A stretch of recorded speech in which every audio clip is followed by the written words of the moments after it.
కానీ నీ మాట ఒక మాట చెప్పి నువ్వు అన్నం పెట్టి కొడుకు ఆకలి బాధకు భరింపలి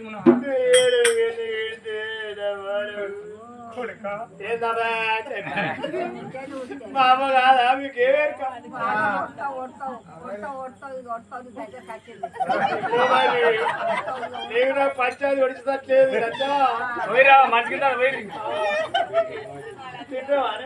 కొడుకా బుక్కెడు అన్నము కొడుకు తోని చెప్పి పెట్టేది నాన్న నువ్వు ఎందుకు ఉన్న బుక్కెడు భూమి పెడతా తిందురు తిని ఇంకేమన్నా మంచం ఎక్కి పిల్లలుగా కూడా అందుకే శివ శివ శివ చెవులు మూసుకున్నది తల్లిరా కొడుకులను సంబరపడతావా పాడబడరా